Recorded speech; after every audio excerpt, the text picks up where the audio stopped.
Hey everybody, I wanted to go over a sample problem about buffers, and this one, the one that I'm going to go over is this one, 17.29 in the Brown-LeMay textbook.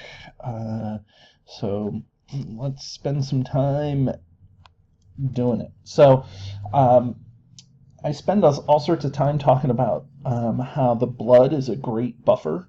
And here we have a ratio of the hydrogen carbonate ion and carbonic acid to get a pH of 7.4. Okay, and we want to know what that ratio is. Now, the interesting part about buffers is it's the ratio of the acid to its conjugate that gives it the ability to buffer, and it also controls the pH. So kind of the chemistry behind this problem is, remember that Ka equals the concentration of hydronium ion times the concentration of the conjugate all over the concentration of H2CO3. Well, where do I get that? I get that from the reaction of H2CO3 plus H2O is in equilibrium with H3O plus HCO3 minus. And so it's just products over reactants. Okay, here are our products, here's our reactant. Remember, water's a liquid, that one doesn't count. So what the question is asking is for this ratio. Okay, now it turns out that it doesn't matter how much of something you have, how much of the solution you have, whether you have 1 drop or 1,000 liters. All that matters is the ratio of the acid to its conjugate. That's going to get to an appropriate pH. Now, once you kind of understand that, we have all the other information. Some of the problems in this here in this book, they assume that you're going to look up the pH. Okay, because remember, there's only 2 types of problems in equilibrium: find the pH, or find the conditions, or find the constant. So here, if we're trying to find the pH, or try to find the ratio, which is the conditions, then we need the constant. So it kind of assumes that you're going to do that. So I looked up the Ka, and by looking up the Ka, I got that. Okay. Now, when you look it up, it may be slightly different. I saw different, like 4.3 or 4.4, but either way, you're going to get the right answer. Okay. So now what we can do is really just plug it in and solve for this. So we have the K. Oh, I'm sorry. We have to, before we plug it in, we don't have just the hydronium ion concentration. So we have to actually solve for the hydronium ion concentration. Okay, so pH equals negative log of the concentration of the hydronium ion.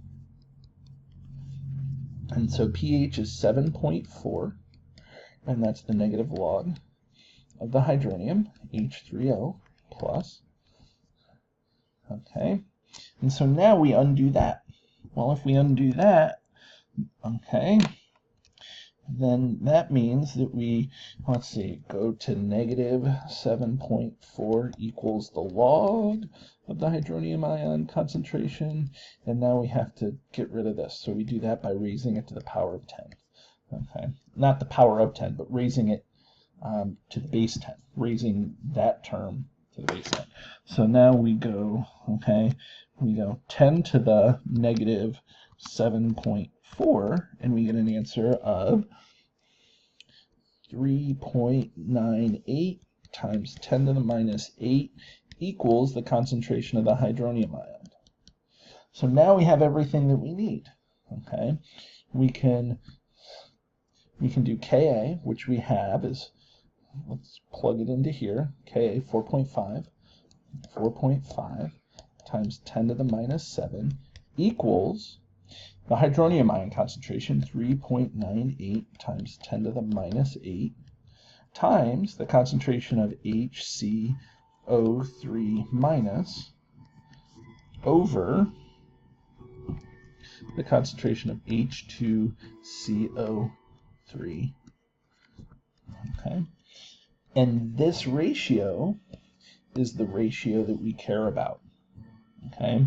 As this ratio changes, the pH this concentration is going to change because this is the chemistry behind it, this guy doesn't change, that's a constant. So as this goes up, this has to go down to compensate for that. Or as this goes down, this has to go up to compensate to make sure that it's equal.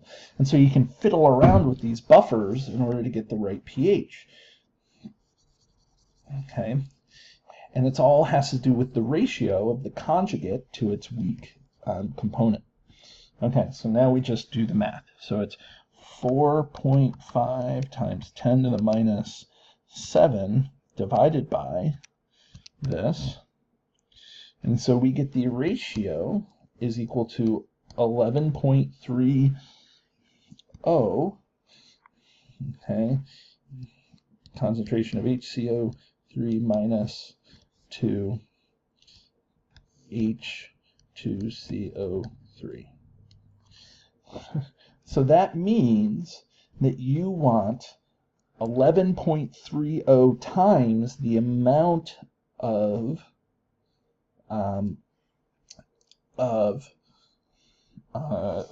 this, okay, compared to this. So you want a lot more of this.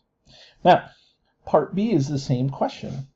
Okay, part B says, well, what if the pH of that is 7.1? So you run and you run and you run, and what happens is your body undergoes some physiological changes. The pH is reduced because the body's carbonic acid levels have changed. And so now we want to know what the ratio actually has changed to. Well, again, we know that Ka equals the concentration of H3O plus times the concentration of the conjugate over the concentration of H2CO3. Okay, so if we can find this and this, which we have, we can then calculate the concentration, and we can find out, well, has this changed or has this changed? Have we increased the ratio or decreased the ratio? And so let's do the math. But before we plug it in, we have to figure out what the concentration of hydronium ion is. pH equals negative log of the concentration of the hydronium ion. So this is 7.1 equals negative log of the concentration of the hydronium ion. Okay, so make this negative, go 10 to the, so it's 10 to the negative 7.1, and so when we do that, we get the concentrate 7.94 times 10 to the minus 8 equals the concentration of the hydronium ion. So what has happened to the ratio? Well, Ka, again, let me make sure that I have my K. K is 4.5 times 10 to the minus 7. So we go, so 4.5 times 10 to the minus 7, Ka, equals the hydronium ion concentration, 7.94 times 10 to the minus 8, times that ratio, HCO3 minus over concentration of H2CO3.